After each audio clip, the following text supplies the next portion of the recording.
Another one. Well, it's that time again, guys, where we have to talk about yet another Land Before Time sequel. Tonight we'll be talking about the fifth one, The Mysterious Island. Now, I want to make something very clear. This one is very short. I mean, I know these movies don't go on for like 2 hours like a Zack Snyder film or something, but, you know, for the Land Before Time sequels, this one is very, very short. Like, the credits themselves are actually very short, too. Like, I remember watching the credits. They're, like, 3 minutes long to get through the entire credits. It's like, wow, that was very short. It was very quick. I guess I should count my blessings, given the fact that this movie is mercifully short.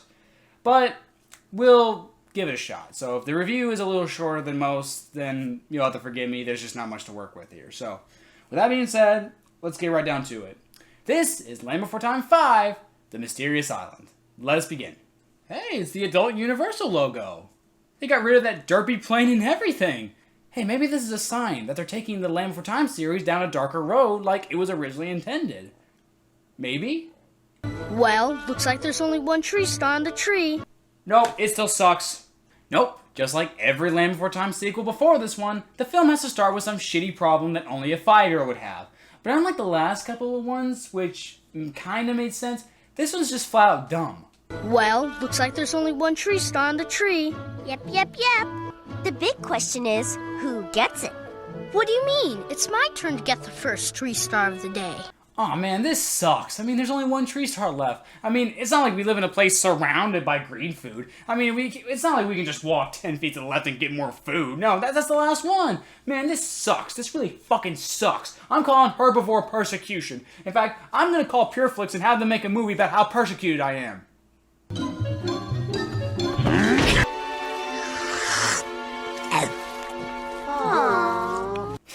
Can't wait to read the headlines for this one. Old man steals food from hungry kids and then gloats about it. I'm just saying, that's the kind of America we live in now. That tree star was ours. You mean it was mine?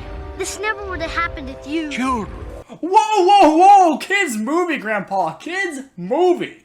But in all fairness, though, there's so much we can do with this, guys. Children. What do you think? Do you think Grandma will be impressed? Children. If you see any dingleberries, do you mind getting them off? I've had one hanging around since prom night of 80 million BC. Children. I think it's time you kids had a lesson in...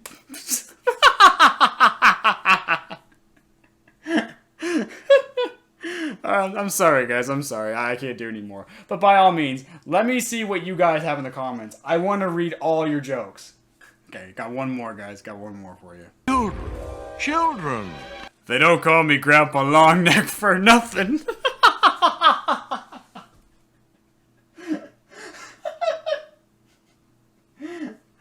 Oh, God. All right, I'm done. Let's move on before we get carried away.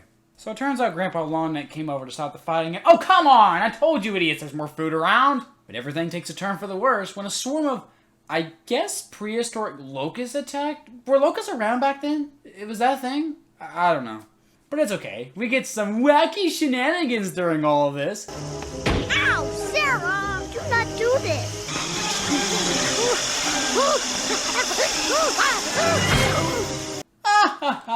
Oh man, locusts have been known to cause millions of dollars of property damage every year.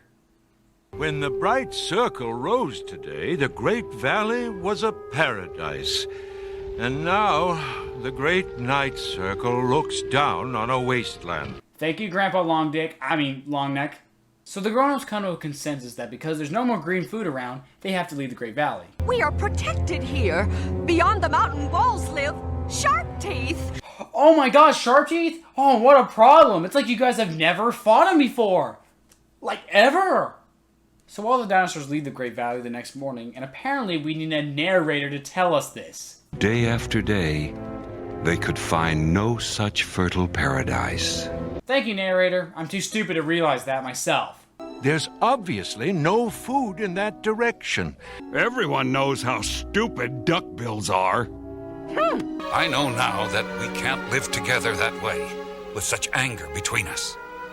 Our kids found water because they worked together. Now we must work together too. Yeah, what the fuck? We're splitting up. From now on, it's every herd for itself. I love how that's the end of it. Like, it's just cross-faced night. Like, there's no fighting. No one tries to stop him. Nope, that's just the way it is. That's how it's gonna be. Nope, everyone's gonna have to separate now. All because Sarah's dad's a racist prick for no good reason again. All to force the fact that the kids are gonna run away again. Which, by the way, they do. Nobody have to miss nobody. Littlefoot have plan. Come on. I love the fact that we don't even see them running away. Like, it's that obvious that's what they're gonna do at this point. Ducky! Spike! Petrie? Petrie! Littlefoot! Littlefoot! Damn it, this is like the 4th time they've done this! How do we not see it coming every time? So of course the kids run away again, this time leaving footprints behind to deliberately be found by the parents while they look for more food and water, which leads them to eventually stumble upon the ocean. What are we waiting for? Who wants a drink? Hey, wait for us! Aw man, I can hear the Blink-182 song now.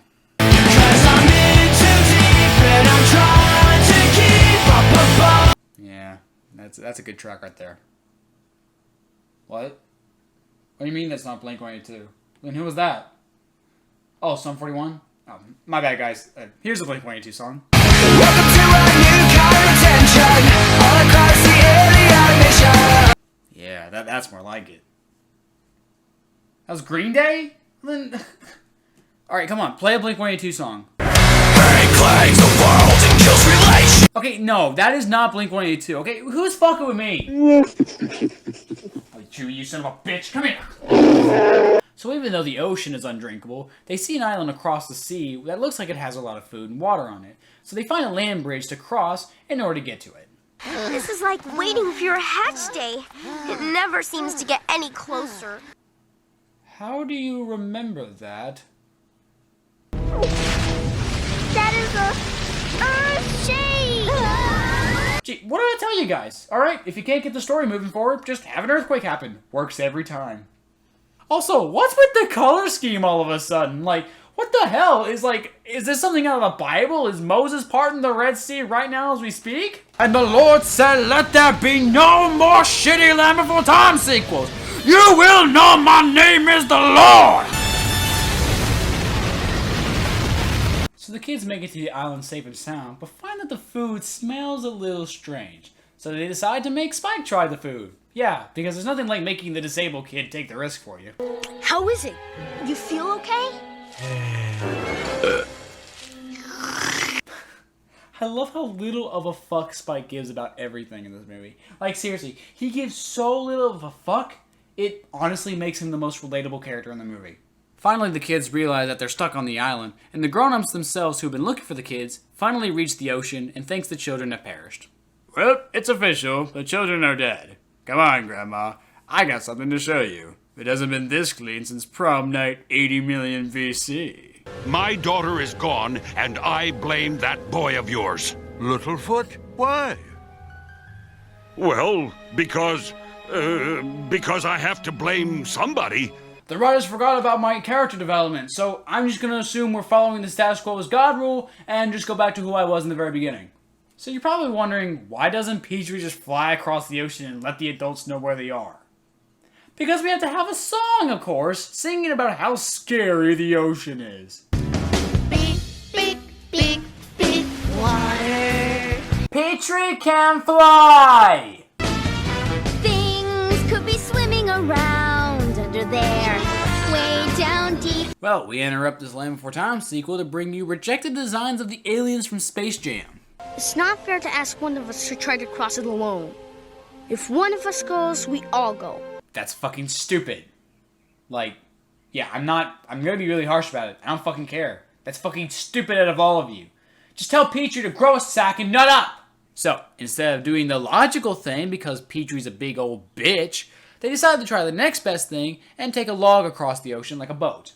Petrie, why are you way over there? Me want to stay far away from big water as me can. Hey, you need to grow a sack! Sharptooth, that swims! Are you crazy? Swimming god. Please don't let him have a rap song. Please don't let him have a rap song. Please don't let him have a rap song.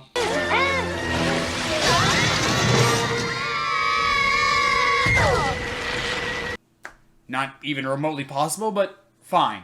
So, because of their combined pussiness, they have to camp out on the island for the night, and they begin to sing a song about how much they miss their mommies and daddies. Always there, someone you can count on to comfort you. Aw, aren't parents just wonderful? And for all you orphans out there with no parents whatsoever, life sucks, so get used to it. Or be like Vegeta. Vegeta lost everything, and look how badass he became. The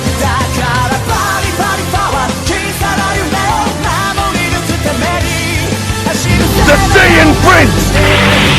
Vegeta! I remember now, and then I'd hear her say, you know I'll never leave you.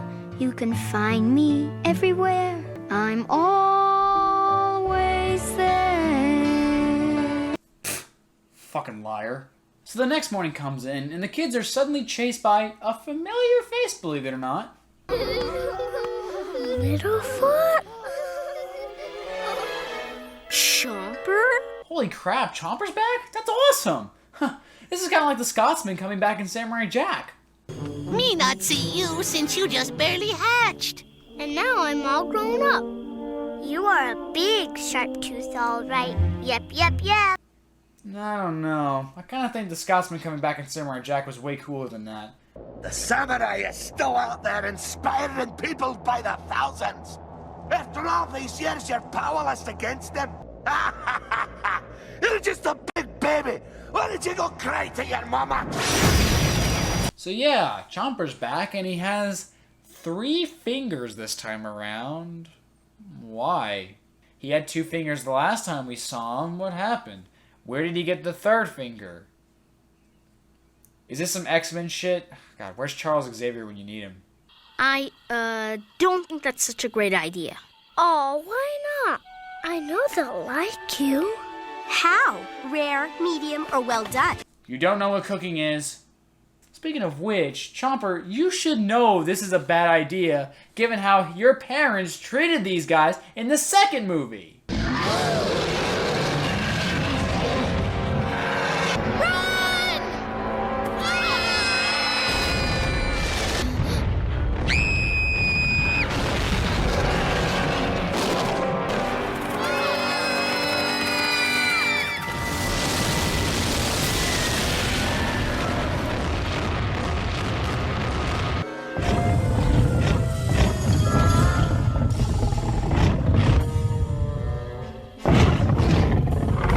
Now wait a minute, movie. So the Sharpteeth have their own language they speak. I mean, okay, that's not the problem. The problem is, why does Chomper know how to speak English, I guess? I don't know. It's weird. Plant Eater, I guess? I don't fucking know. I mean, where did he learn it from? I mean, you can argue he learned it from Littlefoot and his friends, but he wasn't around that long to learn that kind of stuff. So either he has some other Plant Eater friends, or he makes deals with Plant Eaters saying, okay, I won't eat you, but you gotta teach me how to talk.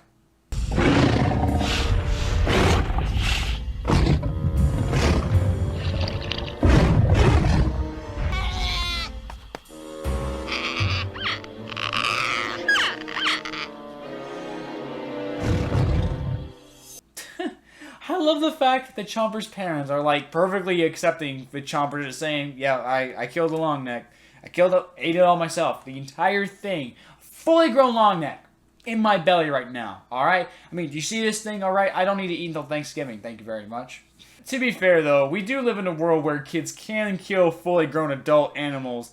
So, I take it anything's possible in this world. So, realizing it's a bad idea for Chomper to introduce his friends to his parents, he decides to try and hide them. Which brings up a pretty good question. Why is Chomper and his parents on the island anyway?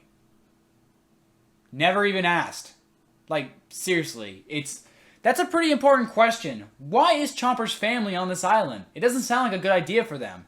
There's barely any animals on this island whatsoever. The only thing that's on this island is... Yeah, another big, large carnivore, who also happens to have 3 fingers. Hello, do we need to have a talk? Do I need to get Dr. Phil on the phone? I think we might need to get Dr. Phil on the phone. So while trying to find a place to hide, they have to cross a log in order to get across a gorge, but Sarah is afraid of heights. I won't look down. I won't look down. Me make you look. Good job, Petrie. You almost murdered your friend, you dick.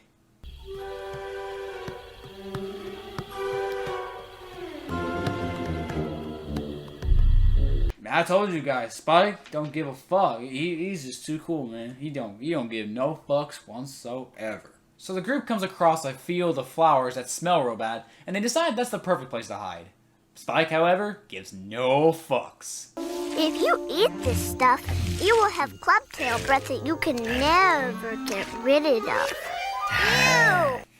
Like, seriously, guys, I just love how Spike gives so little of a fuck. It's the most relatable thing in this entire film. So Chomper offers to go get the kids some food in order to fill them up, and I have to ask a serious question. Doesn't this kind of feel like the middle part of a movie, like the second act or whatever? Well, it's not. There's only like 20 minutes left of this movie. I'm not kidding. There's only 20 minutes left of the movie. I told you this movie is really short. But it's okay. We have enough time for at least one more song. The weird thing about this song is that it makes a lot of references to modern day food. Like, just listen. He wants to have 3 horns soup And Littlefoot stew. Petrie pot pie. And Ducky dessert. Don't wanna be Spike a la mode. Or liver of duck. How do you know any of these things?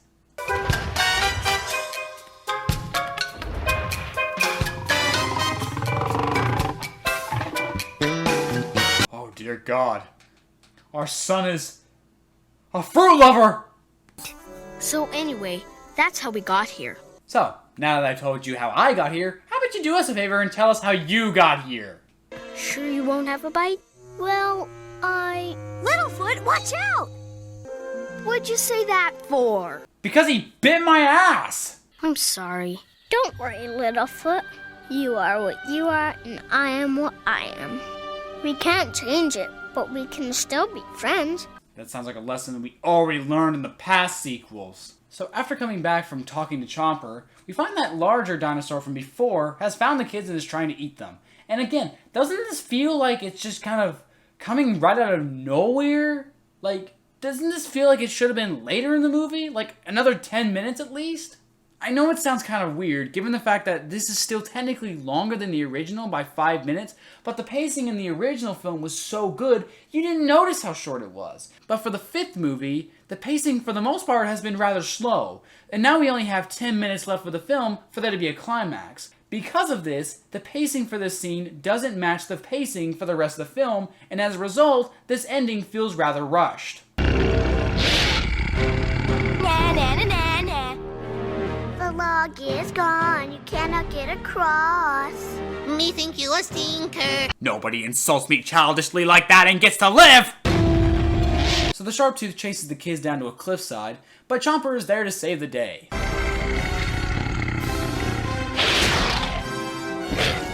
Jesus Christ! Oh my God, that looks so brutal!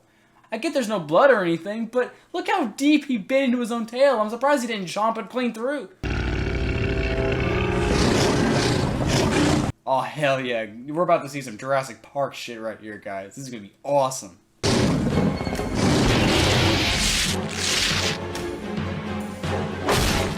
Oh, come on. Now you got blood in your movie, guys? Seriously?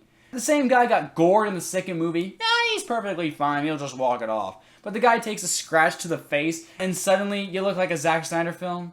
Are you kidding me?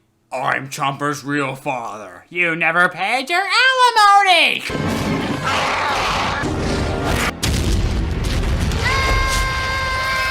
Hang on, Chomper! Littlefoot! No! You are not a swimmer! He may not be a swimmer, but you're all idiots! Seriously, none of this would have happened if Petrie had just flown back like I said earlier. So yeah, Littlefoot's able to save Chomper, the other Sharptooth is washed away at sea, and Littlefoot somehow knows about still water even though this is apparently the first time he's ever seen the ocean. Don't know. Oh no, but they're still trapped in the ocean somehow. It's okay. Let's just summon a magical Deus Ex Machina! Ah, the Deus Ex Machina, a lazy writer's best friend. Hello, dearie. I'm Elsie. Oh. Sorry guys, no Frozen joke there. No, it turns out that our Deus Ex Machina is an Elasmosaurus named Elsie, who, if the writers of this movie did a little bit of research on, would find out that she is in fact a Sharptooth as well. So, Littlefoot and Chomper are dinner. But nope, in the world of the Land Before Time, Elsie is a good dinosaur who offers to take the kids back to their rightful families. So, the kids say goodbye to Chomper, everyone is reunited to their families, and in about, say, a month's time, everything goes back to normal, the Green Valley becomes fertile again, and it's a nice big happily ever after, the same way all these Land Before Time sequels go. And that was The Land Before Time 5, The Mysterious Island. Now the question comes to mind, was this one better or worse than the last sequel? Personally, better. I mean, give this film some credit. There's no magic flower that cures cancer, there's no unnecessary villain that's thrown in because the story needs one. No, for the most part, this one was pretty harmless to say the least. I mean, the animation, again, is fine, the songs, again, are tolerable, I suppose. Again, everything about this movie is fine. As a Land Before Time sequel goes, again, it's fine. Nothing harmful, nothing insulting, just what you'd expect. So, if I had to make a list of the sequels I've seen so far, I would have to say the best one so far is the original. The original will always be the best, alright? None of these will ever come close to the original. Second place would have to be the third one, because that one stayed close to the spirit of the original, in some ways. The third place, I would have to say, it's this one, the fifth one. Then there's fourth place. I gotta say the second one. The second one wasn't that insulting, at least on its own. And then the fourth one's the last one so far, because it was stupid. It was really badly written. So, yeah, just to make the list clear, the first one is the original, second one is the third movie, third place is the fifth one, fourth place is the second one, and the last place so far is the fourth one. That's what it is so far. But yeah, by the end of the day, the fifth one is pretty harmless, so if your kid really wants to see it and you want to show them a Land Before Time sequel, I suppose next to the third one, this one's okay, in my opinion. Nothing awful whatsoever. So, if you're interested, I say get lost on the Mysterious Island. Wait a minute. Why was this movie called Mysterious Island? What was mysterious about this island whatsoever? You know what? Fuck it. This movie's over. I'm done. This movie's done. Who cares? Just add it to the other question that wasn't answered in this movie. Why the hell was Chomper on the island in the first place? Just don't worry about it. My name's RaisorBlade, and I'll see you next time. So stay awesome, guys. Rock on.